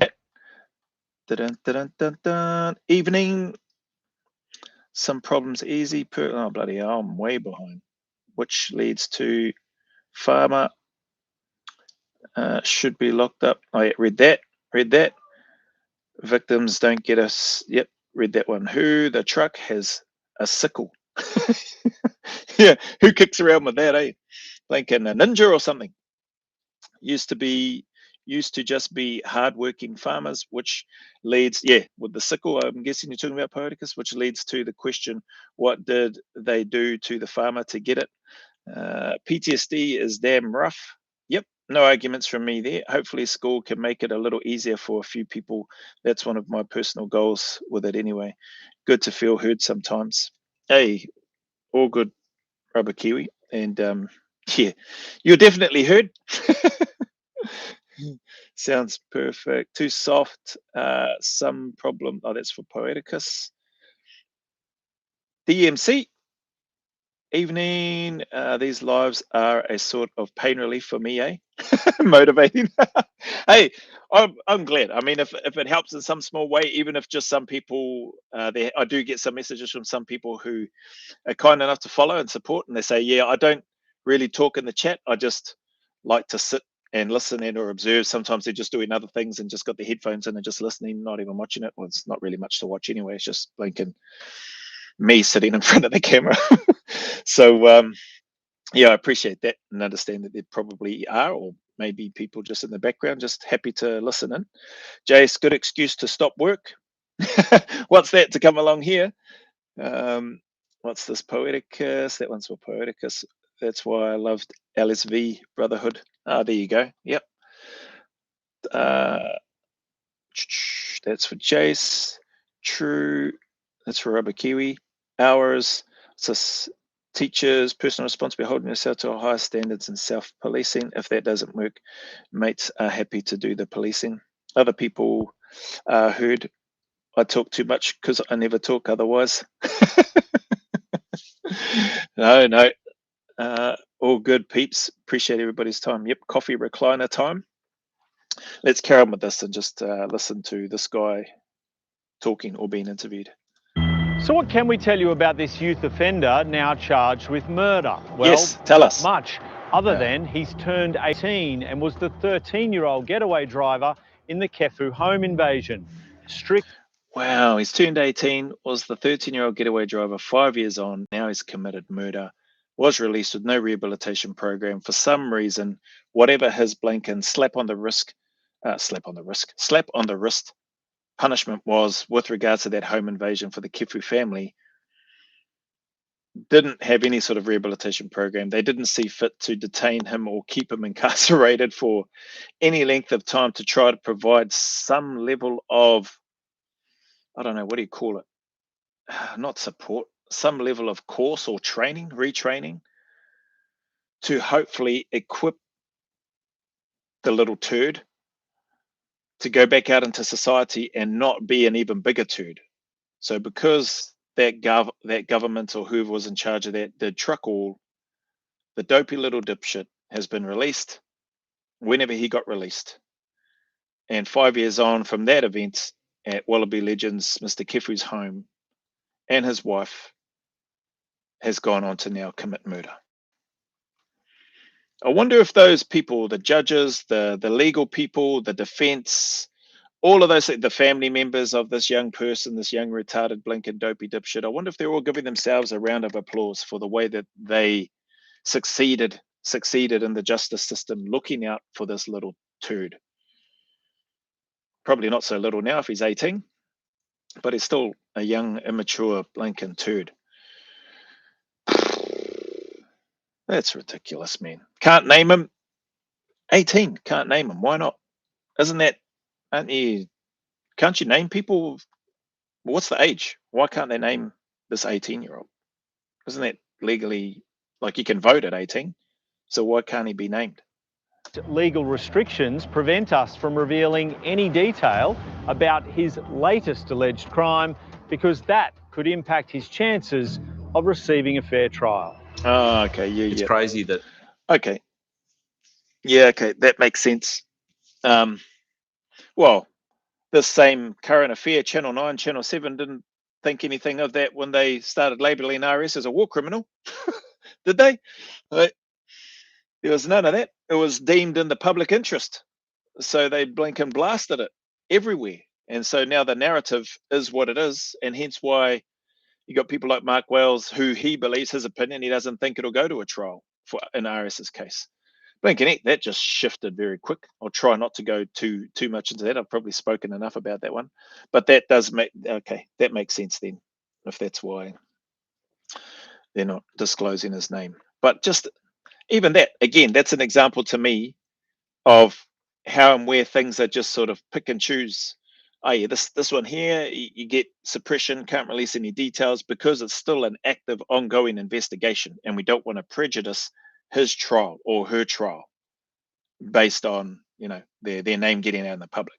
But we got Australia's most highly decorated war hero, Ben Roberts-Smith, VCMG, and we are going to smash him. We're going to crucify him in the media and say he is suspected of war crimes, of murder.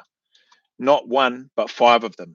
And oh, by the way, 5 of the alleged war crimes, 3 of them by those that are making the allegations were committed by other people who have now got immunity and anonymity. Like, truck and make that make sense. How does that? Yeah, anyway, I'm going off on a tangent here, I know.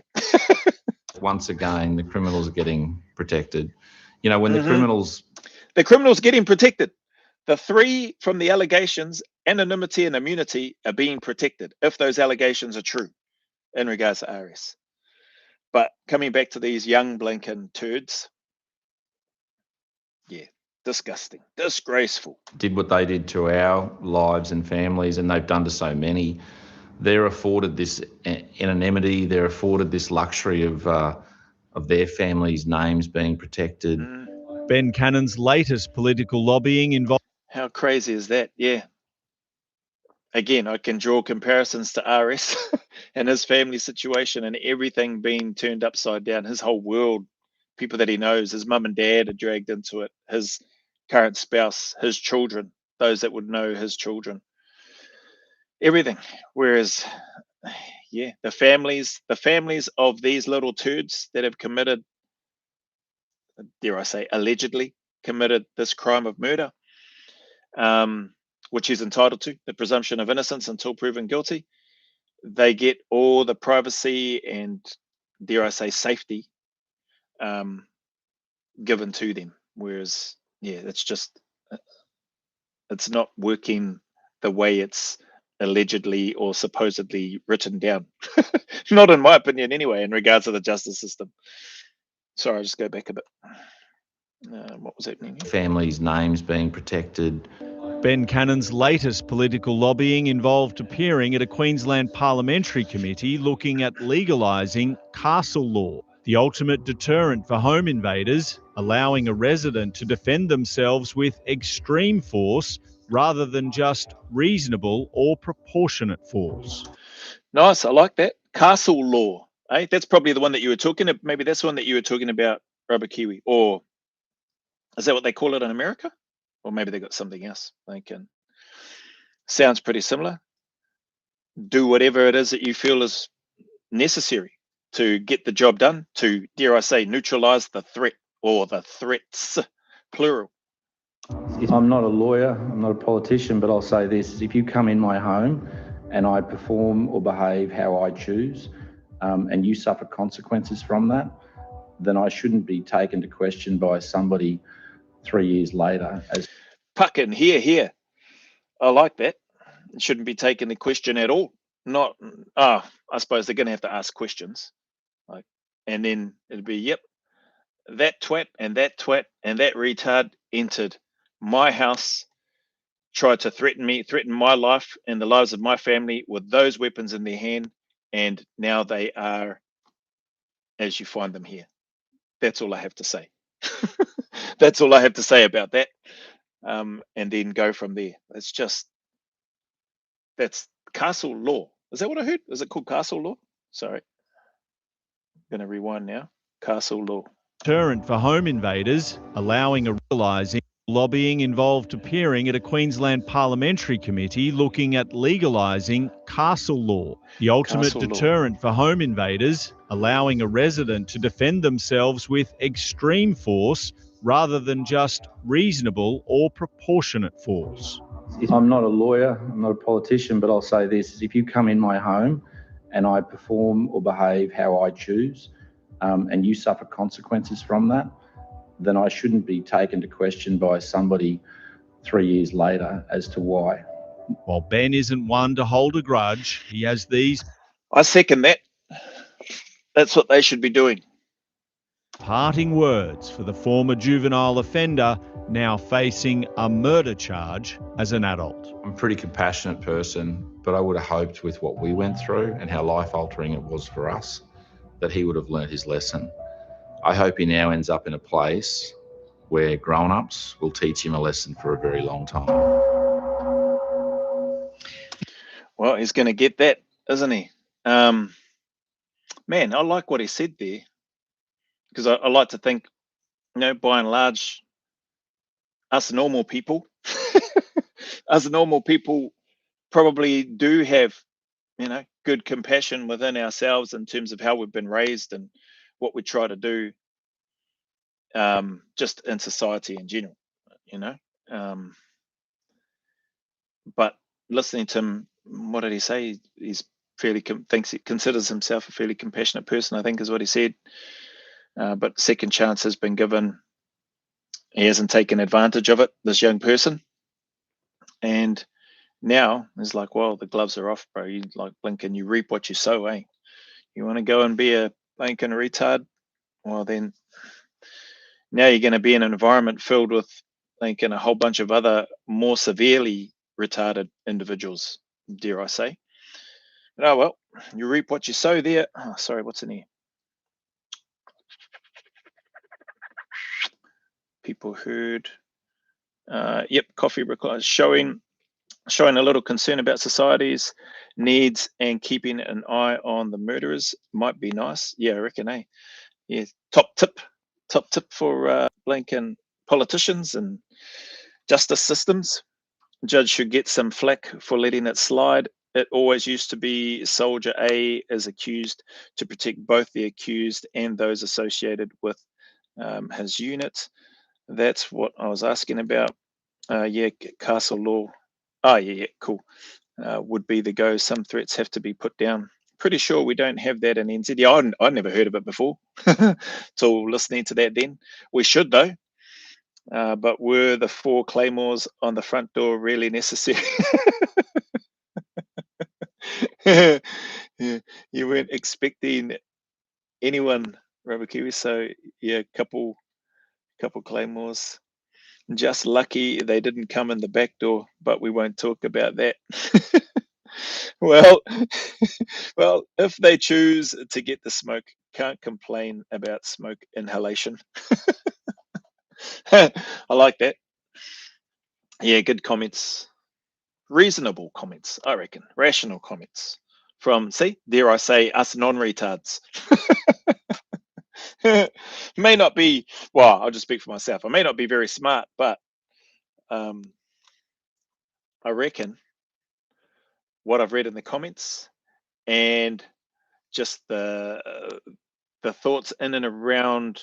I don't think it's unreasonable to want to have the safety and well-being of the victims first, and or potentially look ahead for any, in case there's any potential future victims that may be on the receiving end. Like, unfortunately, the little turd that's gone on 5 years down the track, and who knows how many other people's lives he's impacted negatively between the Kefu invasion and now this allegation of murder. Who knows how many other potential families or individuals he's impacted or hurt along the way. I don't know that you just all of a sudden, yep, I'm going to murder somebody.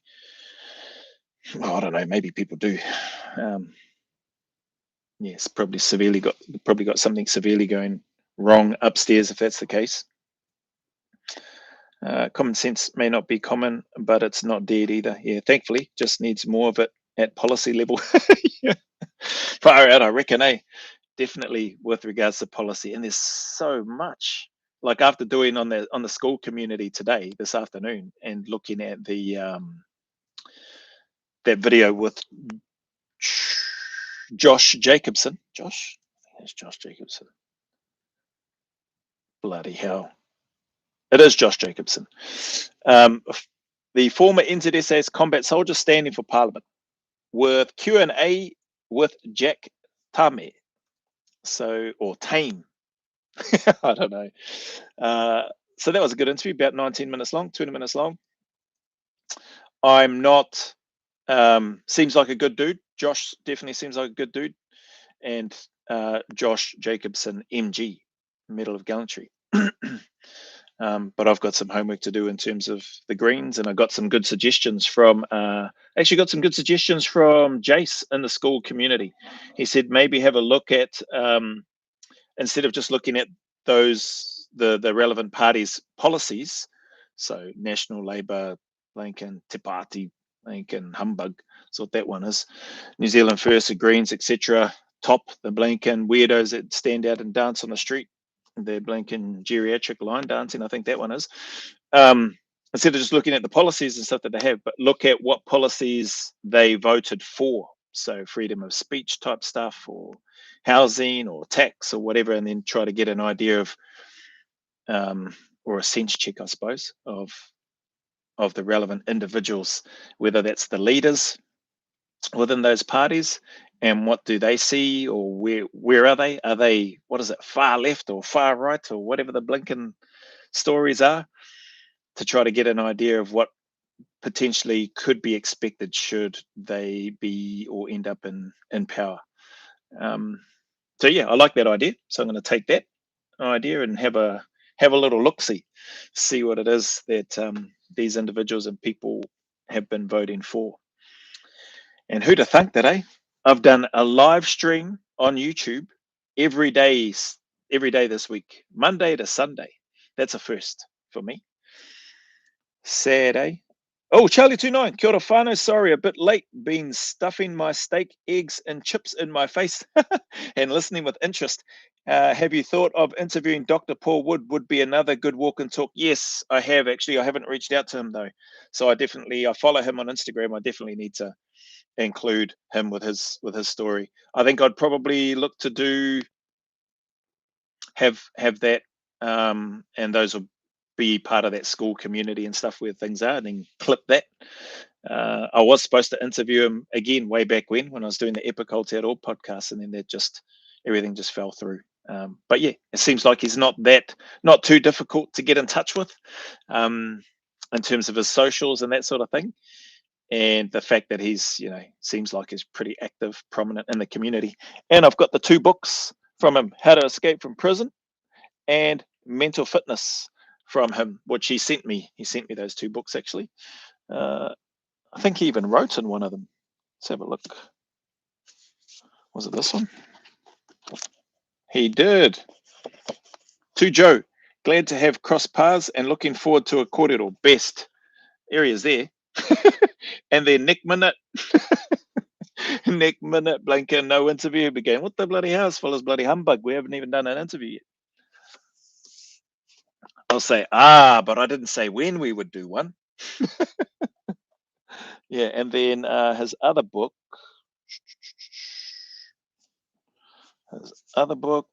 Did he write in this one? Oh, he did too. This is his other book, Dr. Paul Woodman to Fitness. And this is what he's got here. To Joe, the regiment's contribution to this book added real value. Who dares wins.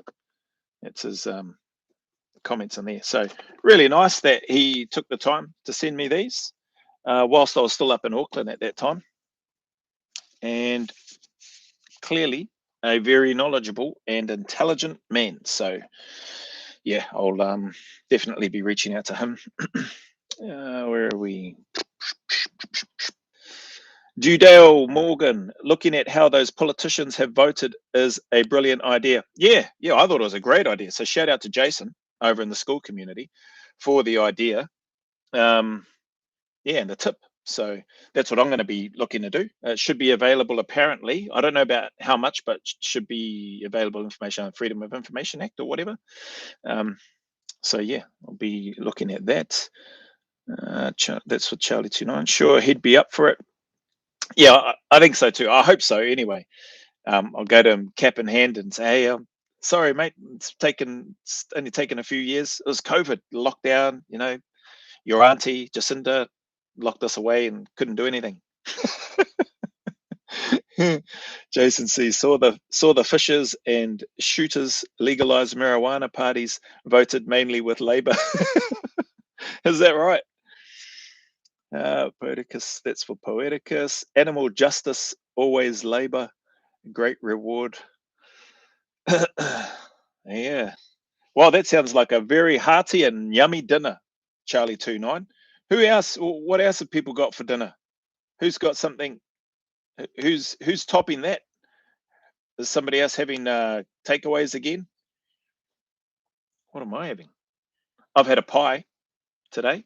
I had a mince and cheese pie because my wife brought one of those 6-pack things, and there was one pie left I saw in there, so I had that, and I had 4 toast. That's what I've had today. A mince and cheese pie and 4 toast. What's this? Now in the lazy boy with a cuppa and an Oreo or 2. Those are my Oreos. Charlie 29. Very good, very good. Actually, I think I'll have a Milo with honey after. That's what I'll do. Yeah, I think I'll have a Milo. We haven't got any treats at home now. Oh no, we've got ice cream. I might have an ice cream after. Yeah, so Milo and ice cream. Let's see how that goes. No fasting tonight. What? Fasting tonight? Oh well, good for you. No, mate, my Oreos. Fair enough. Yeah.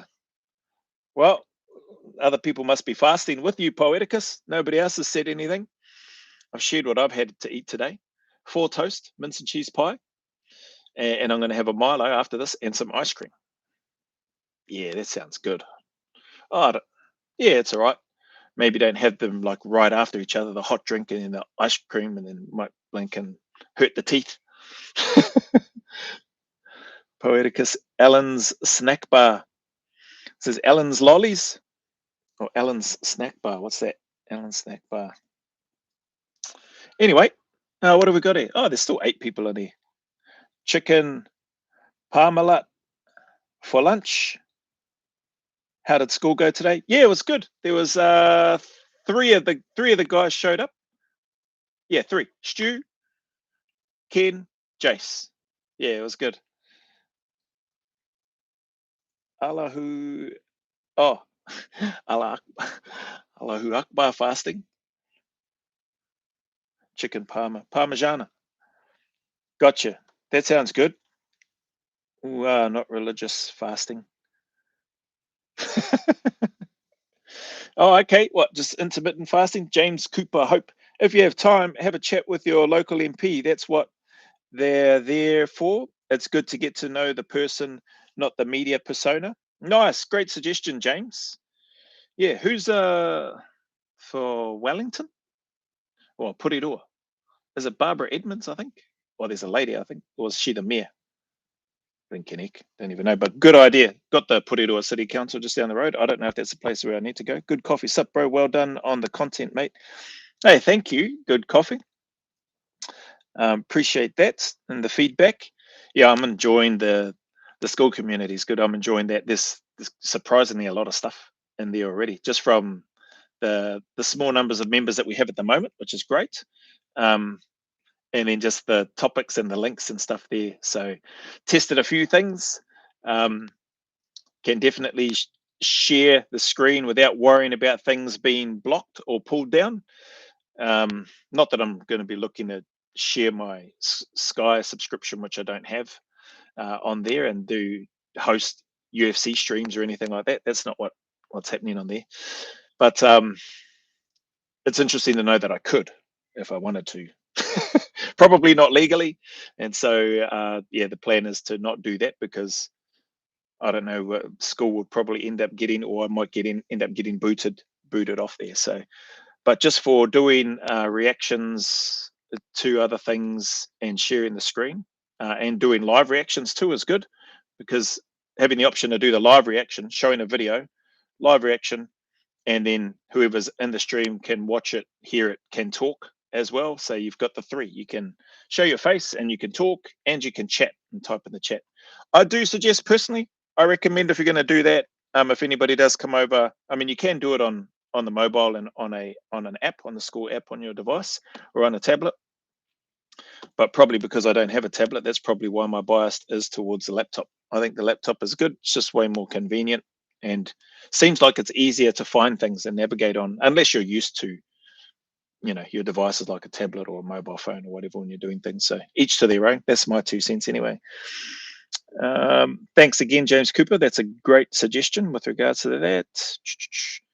Scores, good laugh. Yeah, school, good laugh. I did have a good laugh. Yeah, definitely some good thoughts and stuff in there. It's quite funny. Some of the laughs were just, yeah, people trying to figure out where things are on their device that they had joined the live stream on. Like, where's the chat? Oh, when I'm going to the chat, I can only see what I've put. I can't see like the thread, like how we can see on the live. So people discovering those and where that stuff is. But essentially, people just getting in there and tinkering around with it, clicking on all the different things. You can't break it, well, as far as I know.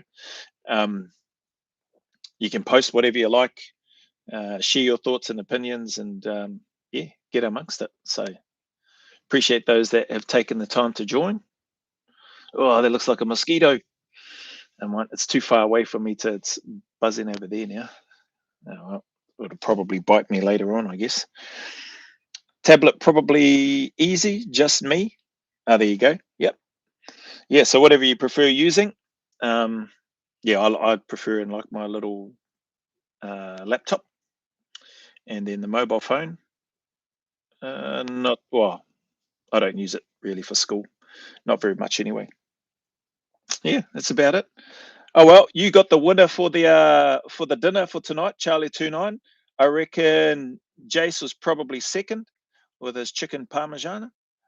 What's this? Mozzies here aren't like the Aussie burgers. Oh, burgers. I told you my reading wasn't that great. Mosquito or a bug watching the stream. Yeah, it could be. Might have been watching the stream. But who else is there? We got, who was it? Poeticus is fasting, but not religious. Not religious fasting, he's just fasting. Good on you, the fasting. Oh, rubber kiwi, fish fingers and chips. Sorry, I just seen that. Well, you get third because I've just seen yours now. So you would have got second, I reckon, but you get third place. You're still in the podium. You're first place in school. So that's your consolation. Dun, dun, dun. Yeah, that's it. All right. Look at that. About an hour 48, just under 2 hours. I enjoyed that and set a new personal milestone, doing one live stream, or at least one live stream on YouTube, Monday to Sunday. Who'd have thunked it? Is Sig here? Oh, Sig's here. Hey, Jomos. Hope y'all are good. We are. Oh, you got here just in time. You must have known. Yeah, did I miss it all? You must have known I was just wrapping up. That's why you joined in. You're like, yeah, I'll wait till he's giving the wrap up and then I'll jump in. He's wrapping up. Only an hour to go. Crack up. Well, unless there's questions here, unless people have got questions for me, I don't think people have. Yeah, awesome performance this week, Joe. Caught most of them. Cheers, Charlie29. Don't know if it was an awesome performance, but that was that was a lot of live streams, and I enjoyed it, man. I do and have been enjoying live streaming. I can just switch and jump to different things, can rattle on as long as I like.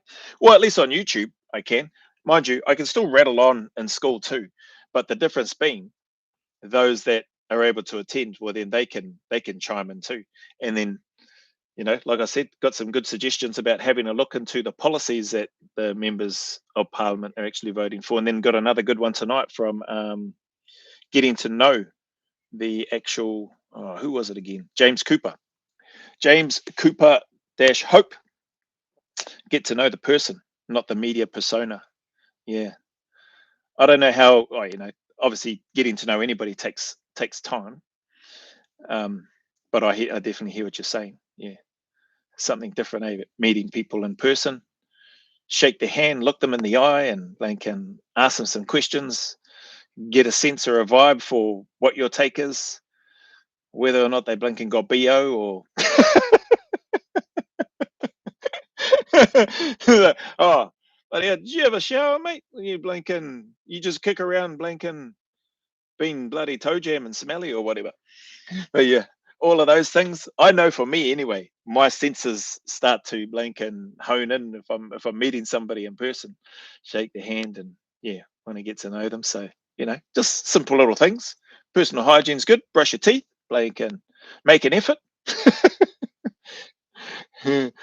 Just rock up, blink and bloody humbug. What's this?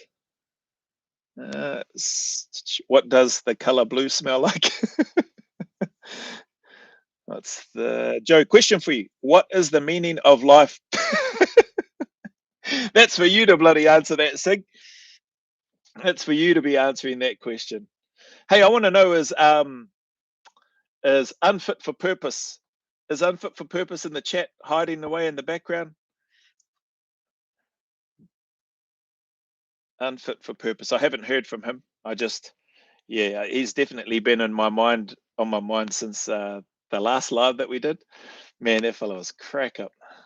So hopefully he got in touch with his nephew, I think is one of the last chats that I remember him saying, or one of the comments that he said, to help him figure out how to do this thing. Yeah, crack up. Charlie, so that's what New Zealand police are doing, parked on random streets. Listen to Joe. Smell-o-vision. What is the airspeed of an unladen swallow? Bro, you ask me all the questions that I don't have any answers to. You're looking at somebody whose highest academic achievement is 55 out of 100 in school certificate in high school at the dizzying heights of Gisborne University. Ritana, Lytton High School, Gizzy Hard. So don't go asking me those sort of questions because you're going to get the same sort of answers. This is, wouldn't surprise me. Only me. Great. The meaning of life, in my opinion, is to develop one's formena and attain theosis.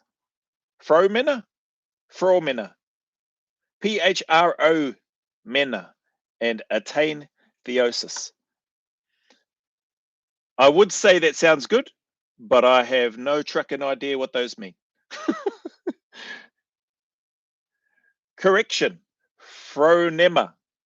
Phronema. Meaning of life. To do as much good as possible in the time that we have. Oh, look at that. Judale Morgan. Drop the mic. That's a mic drop. That's not a mic, by the way, but we'll drop it. just for the purposes of this. I like that. Meaning of life, to do as much good as possible in the time that we have. Imagine if we all did that. Imagine. Shout out Judale Morgan. That gets my vote. And it's way easier to understand than your phronema theosis, Sig. That's why we ask them. Takes you ages to not answer. The journey and the destination. Charlie 29. Einstein was kicked out of school. Joe, the headmaster, told his father Einstein was an idiot. School performance means bugger all. Oh, thanks, Charlie 29. I can't say it makes me feel any better, but I'll take it as I'm taking it as a compliment anyway. So, Joe, education does not equate to intelligence. The most educated people I know have shown themselves to be midwits at best. I like it, Sig. Thank you. I'm taking that as a compliment too. Like, yeah. Meaning of life is laugh and help others do the same. Look at that. That's a good one too. Judale Morgan's got the prize for me so far, to do as much good as possible in the meantime. Oh, in the time that we have. That would encompass what Robert Kiwi said as well. Laugh and help others do the same. Jason Mole, have as many kids as Joe. Have as many kids as Joe. Keep the population ratio in check. Oh yeah, geez. I would have loved to have had more children. Yeah, but wife was nah. No more, cuzzy. I was like, well, I ain't getting no blinking. I'm not getting the chop. No snips for me. What's this? Intelligence depends entirely on where you're standing and what you're doing. Laughing face there. Attend Orthodox Catechism classes with me, Joe, and you'd easily learn to discern your priest from your phronema. Prelist? Is that priest? Or is that the right word? Prelist from your. Am I even saying it right? Phronema? Phronema.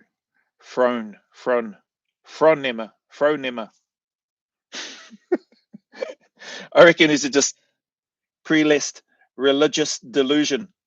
Discern your religious delusion from your. What did you say phronema was again? Now I need to go back up. Sig, where is it? The journey and the destination? No, that's not. Sorry, I read the wrong one there. Did you even say what it meant? I can't see it. Or did I miss a chat? Meaning of life, in my opinion, is to develop. Got that. Correction. Got that. Education. Got that. Where are we? Got the religious delusion. We could sort this in 3 seconds on school, just saying.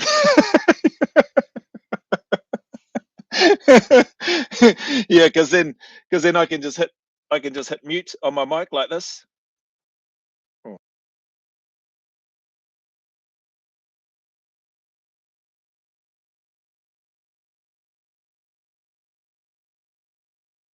Mute myself.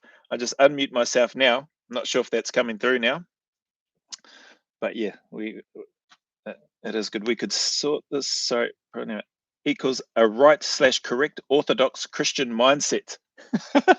Okay, all right. Well, it doesn't sound like that's something that I would be into, Sig, but appreciate the invitation. Jason Phronema sounds close to my chocky starfish. Charlie, try and leave the earth in a better state than what I found it. Do no harm and live, love, and laugh hearty. Be kind to your mum and always blow on the pie. There's a lot in there. Nah, Judale Morgan still got it for me. But that's a good one too. I like Judale's because it's just very simple. Not too many words in there. Do as much good as possible in the time that we have, and that can encompass all the other good things that people have said on here as well, with regards to where you stand. Poeticus Chur. All right. Haven't given us yours yet, Joe. Yeah, Judale Morgan's one. I like that one. I didn't have the answer to that because I was thinking that Sig was after like some big what you call it, like a Jordan Peterson type answer. Jordan Peterson, or was it Andrew Huberman? Maybe he's not the right one. He's the neuroscience guy though. But who else is there? Simon Sinek. You know, that's what I was thinking. Is after that sort of answer, I was like, yeah, those are the sort of people you ask. But now I know. I just asked Judale Morgan. That sounds that's mine. I like his one, and I think it encompasses all those other ones. That's cheating, bloody Māoris. That's how I got through. This is probably the only reason I got 55 out of 100 for School C, because of copying the Pākehā kids' answers. Well, some of them, not all of them. And bloody hell, I ended up sitting in some of the exams next to my own bloody Māori mates who probably knew just as much as me. That's cheating, bloody one. I love it, Robert Q. That's a great one. See, you bring joy and laughter here to the chat, and it's good. I'm here for it. Appreciate you all putting a big smile on my face, weighing in on the comments. Love God, honor his commandments, do unto others as you'd have them do unto you. Be kind, be honest, and leave the world in a better place than you left it. Whew, that's a big one too, eh? That's a good one. I like that, Sig. Sounds good. For those that are that way inclined, good for them. Excuse me, and good for you.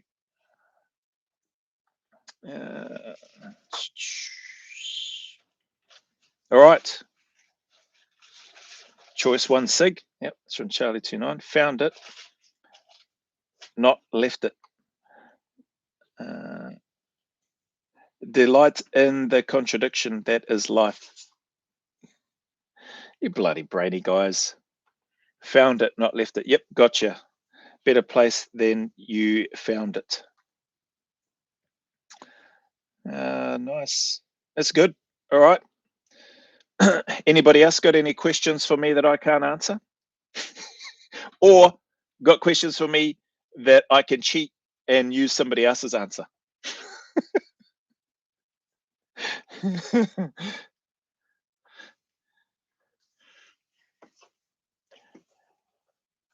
Nope. Good. Again, to Rubber Kiwi's point, that question would have likely been answered in like 1 second. Maybe 3 at the most on school. So yeah, peeps, as and when you feel ready, if you want to jump over to that space, feel free to come on over. Like I said, I will still be doing content here on YouTube. There will still be reaction videos going up. There's still a bunch of videos still scheduled to go up anyway, probably daily for the next, I want to say, couple of weeks. Or is it a week? A week? Hang on, let me have a look now. I was sitting here guessing, bro. You're right in front of your screen, Cuzzy. Have a look. Through to the 29th. Oh, so when's that? Where's my calendar? Calendar 29th. When's the 29th? Oh, yeah, that's to next Saturday. So yeah, I've got content scheduled to go up every day. One video, that's the reaction videos, the normal stuff that I do on here anyway. Out to the 29th. It doesn't mean that I won't be making videos and putting them on school in between now and then, because now that I have that buffer through to the 29th, there will definitely be time over the coming weeks, or this coming week anyway, to just start doing a bunch of content videos and then spamming those into school. The interviews will hopefully be starting next weekend, maybe as early as this week, if depending on guests' availability, that is. And those will be getting uploaded, like I mentioned, into school. Made some changes in school, created the categories. The reaction videos will go into the reaction video category. So then that creates a thread for that particular video so people can comment in there and say whatever they want to say. And then in the classroom part, that's more like the classroom, and what I can see in school is more for courses and stuff. There isn't going to be any courses in there, but that's where I'm thinking I may end up putting the interviews. Who knows? I may change my mind and then just create a category for interviews and then just whack them in there. So again, so I can keep the chat thread to that interview or to that video there. Yeah, actually, that probably sounds better. That might be a bit easier. So I may not be using the classroom portion at all unless I actually do a course. To be fair, I have been putting some courses together, mostly in and around navigation, but that's for some of the people that that I'm working with. What do you call it? Mentoring, advising for those who are preparing for their relevant courses and stuff and selections. So there is some stuff being made from I guess from a course perspective, but not a lot. Haven't got a lot of courses that I'm doing because that wasn't the plan or the intent. But anyway, that's that. As I sit here talking to myself and allow you to go, oh, that's what goes on in his brain while he's sitting around thinking up stuff. Got the videos. Yeah, that's there. What does the 2-1 emblem represent? Second first battalion, the black and white part of it. Good question. Yin and yang? I don't know. Mitch, my cuz. Hey, bro, how's it? All good. I tried, guys.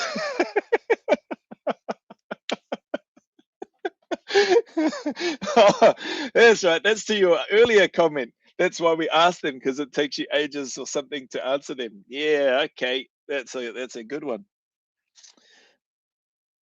But it's not like I came up with any of that. A far better man than I taught us those lessons. There you go. That's for his meaning of life. Crack up, Rubber Kiwi. I tried, guys.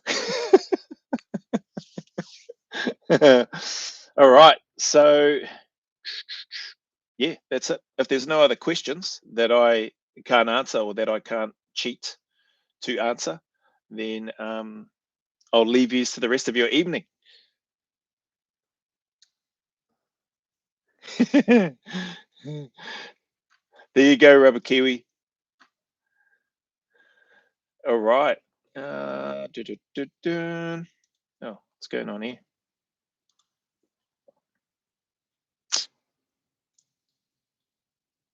Okay, cool. That's all right. No, it's just a comment that came up. Not on here.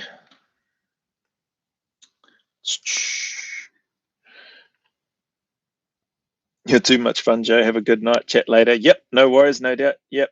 Night, Joe Mo's. Cheers. Yeah, cheers, everybody. Look after yourselves, eh? Take care. And thank yous all very much once again for your time and support. Ka kite whānau. Likewise, do the, oh, bloody hell, hearts. There they go. There's the hearts again.